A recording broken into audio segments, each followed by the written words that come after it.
dire sur cet accompagnement Qu'est-ce que je sais pas que j'aurais aimé te dire, mais qu'est-ce que je peux dire? Bah, je suis très contente de l'avoir fait, honnêtement.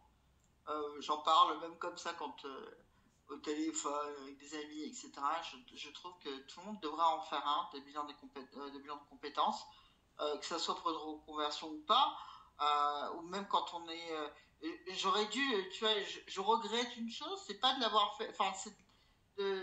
J'aurais voulu le faire même avant, tu vois, pendant que j'étais en poste, ça m'aurait beaucoup aidé. Déjà pour comprendre certaines choses et puis pour déjà être plus consciente et de mes compétences et plus consciente des gens qui me sabotent, on va dire, et de les mettre à l'écart bien avant. Peut-être que ça m'aurait aidé pas mal de choses. Je pense que tout le monde, comme je dis, je suis très contente de l'avoir fait. Prise de conscience sur mes compétences et puis je suis beaucoup plus fière de moi alors qu'avant je n'osais pas le dire. Et puis, je ne sais même pas si je le pensais ou pas. Mais aujourd'hui, oui. Je suis consciente. Je sais que aujourd'hui, je sais que je peux retrouver du travail. Ça, j'en ai aucun doute. Maintenant, aujourd'hui, tu vois, je suis passée une étape encore supérieure. C'est-à-dire que il y a quelques mois, oh putain, est-ce que je vais retrouver ou pas? En fait, oui, je sais que je peux retrouver la même chose. Ça, c'est certain. Euh, mais maintenant, tu vois, avec toute cette prise de conscience, j'ai envie de monter d'un cran, en fait. Je sais que je peux le faire. Alors qu'avant, j'aurais même pas osé regarder ce genre d'offres d'emploi.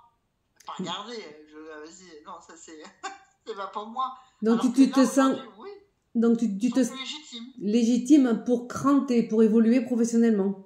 Exactement, complètement. Et Et pareil là pour l'anglais, je sais que je peux le faire. Alors que même la dernière fois quand on s'était, j'hésitais encore à prendre l'anglais.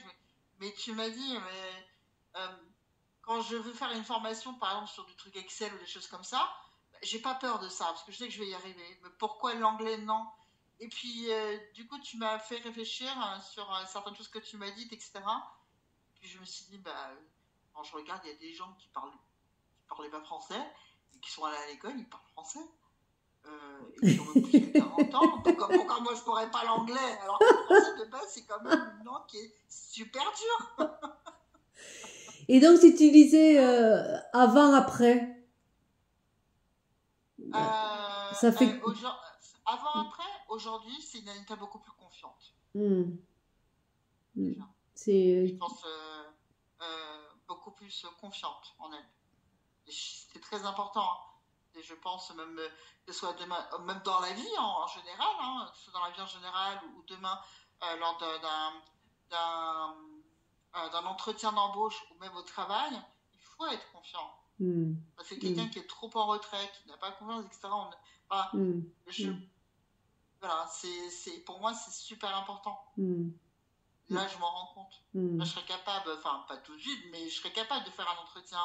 Je regarde le CV que j'avais fait il y a quelques mois, il est dégueulasse. Enfin, il est pas.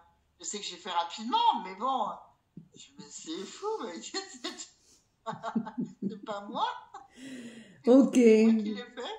Voilà. Non, ça m'a beaucoup, encore une fois, ça m'a beaucoup aidé à prendre conscience de mes compétences, être plus confiante. Et honnêtement, je conseille à tout le monde de le faire. Même pas un conseil, tout le monde devrait le faire. Moi, je pense que ça devrait être intégré dans le cursus du travail, en fait, au bout de 10 ans d'ancienneté, par exemple. On va pas dire 5 ans, mais allez, tous les 10 ans, de faire un bilan de compétences. Est-ce que tu es bien à ta place? Est-ce que toutes les compétences que tu as, est-ce que est-ce que tu utilises à bon escient, etc. Est-ce que du coup, il n'y a pas un autre travail qui pourrait être beaucoup plus adapté à toi, qui ferait plus, etc. Alors que tu as des gens qui restent, comme moi, pendant 20 ans au même poste. J'ai aimé, mais bon, je pense que ce serait intéressant d'intégrer tu vois, c'est bien ce que je te disais dans notre synthèse d'aujourd'hui. Tu es capable d'avoir des idées novatrices. Hein. Voilà. Encore une preuve. Pas innovatrice. Si. Devrait être fait, en fait. Ouais, mais c'est une idée intéressante que tu peux proposer quand tu seras peut-être quand tu seras chef de plusieurs équipes. Peut-être que tu vas le proposer dans ton entreprise. Et c'est une excellente idée. Franchement, complètement. Bah, ça éviterait déjà des burn-out aussi, des gens qui s'ennuient au travail, des gens qui démissionnent, etc. Même des gens qui peuvent aussi faire des erreurs au travail, peut-être qu'aussi, tu vois, ils s'ennuient. Alors que là, de faire un bilan de compétences donc sur certaines périodes de carrière, je trouve que c'est super intéressant quand même. On éviterait tellement de choses. Bon, alors, taux de satisfaction sur 10 20. Non, c'est sur 10. Ok. Et qu'est-ce qui t'a manqué? M'a manqué juste une chose, mais bon, de toute façon, je peux pas revenir en arrière. Si je pouvais